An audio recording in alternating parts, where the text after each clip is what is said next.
So Max, let's start by talking a little bit about this season so far. What's your state of mind going into Italy about your racing? Uh, Very relaxed, to be honest. I mean, yeah, we've had, I think, pretty pretty decent start. Yeah, we've been you know I think just constantly improving a bit from last year.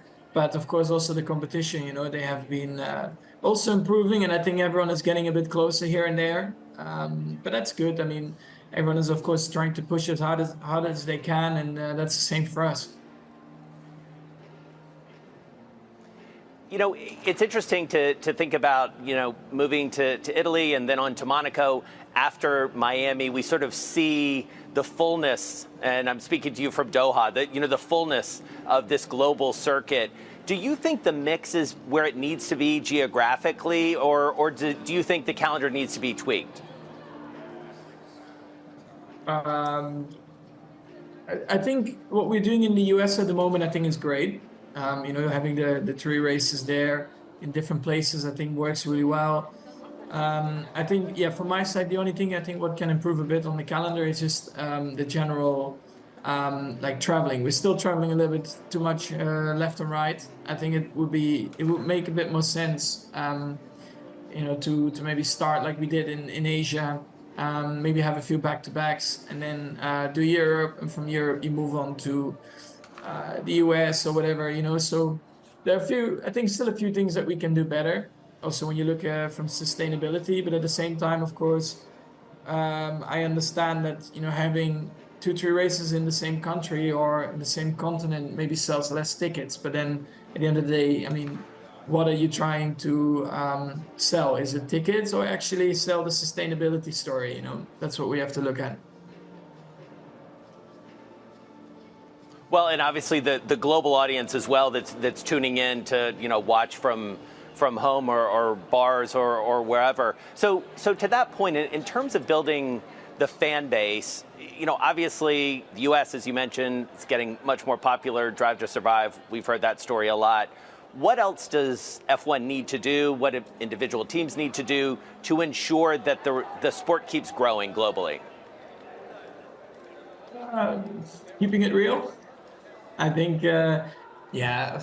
I mean, it's a difficult one, because it depends how you want to attract fans. Like you can attract it, of course, in very different ways, right? From the entertainment side or actually the performance side of things. And of course, the sport has been growing a lot lately, probably from, more the entertainment side. But, you also need to question like what you actually want, because I think it's also very important to keep, the real diehard fans, really engaged. But, these kind of things at the end of the day, like, I'm the racing driver. I'm very focused on my performance, and, that's already taking a lot of my time, trying to just be on top of my game, being, in touch with my team, what we can try and improve. And, to be honest, those kind of things are not really going through my mind a lot. How should I grow the sport? I mean, that's not up to me. I'm not, also the shareholder of the sport. I'm just here to try and win the races. That's a fair point. And obviously the commercial success does, as you rightly point out, rely very much on success on the track. No one would question your success on the track.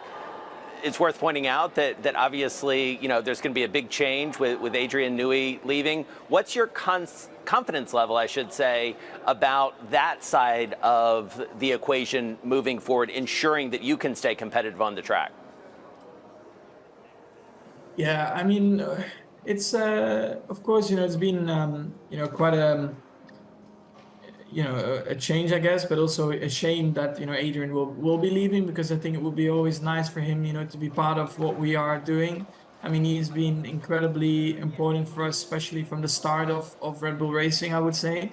And yeah, I mean, at one point, you have a lot of good people in the team, a really strong technical department that I trust in as well, for the future.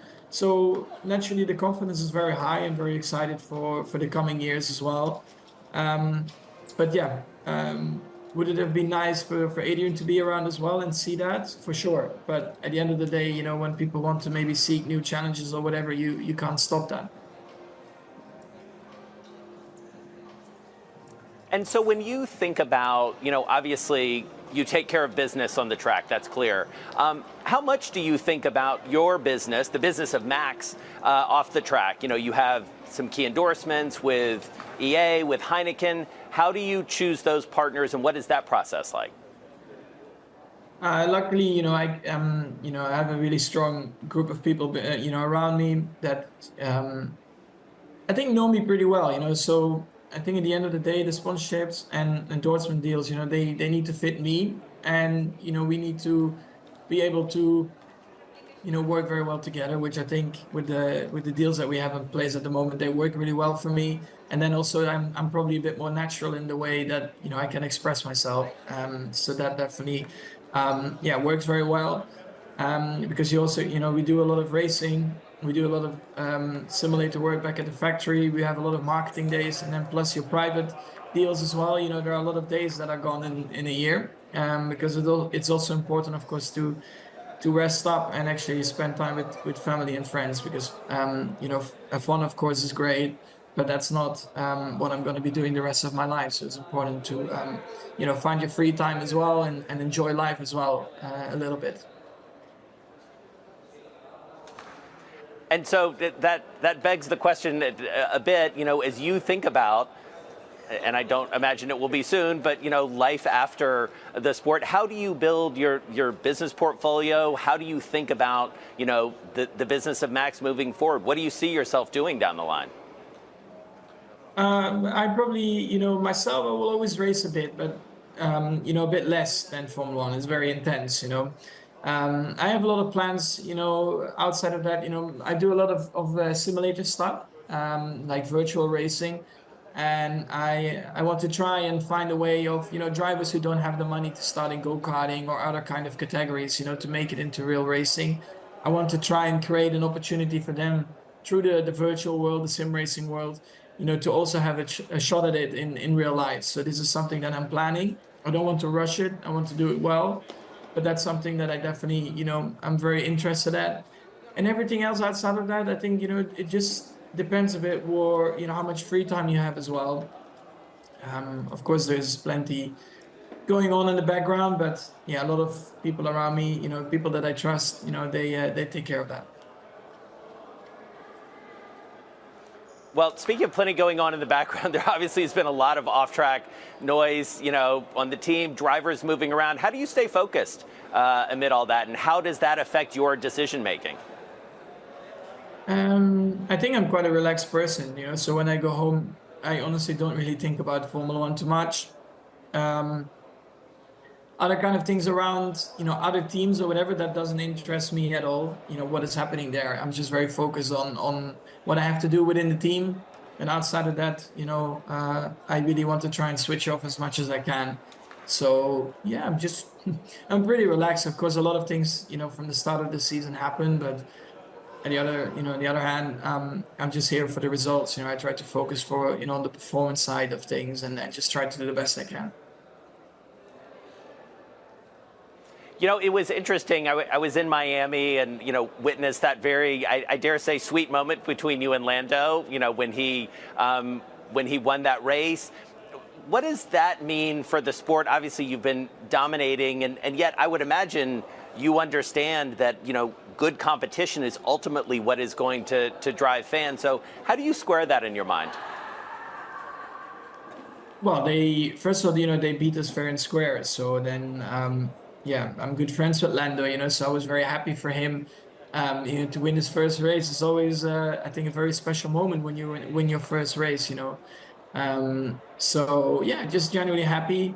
Of course, the fans like to see it as well. From my side, of course, personally, I wasn't happy with how the weekend went, but we still came out of there with the most points of everyone, which even when the weekend didn't go your way, you can still, I guess, in a way, be satisfied with that. But as a team, we always try to do better. And that's why we're here in Italy now, to try and do better than what we did in Miami. I wanted to go back very quickly before we wrap to something you said at the beginning about, the calendar and, some of the tweaks that maybe need to be made. Do you feel like, both your team and the other teams and Formula One, FIA, do you feel like they listen to you as the top driver and other drivers in terms of your wants and needs, in terms of really your part in growing the sport? I think they are always very open to have a chat or listen, so that has never been a problem. Of course, they might sometimes think the same, but then sometimes it's just, it's not possible to change it on a short term because of, deals that have been made about certain dates as well in the calendar. But I think they're always very open for a chat. So for me, from that side, it's never been a problem. And, I'm also always very happy to talk about stuff that can be improved in a sport that I love, of course.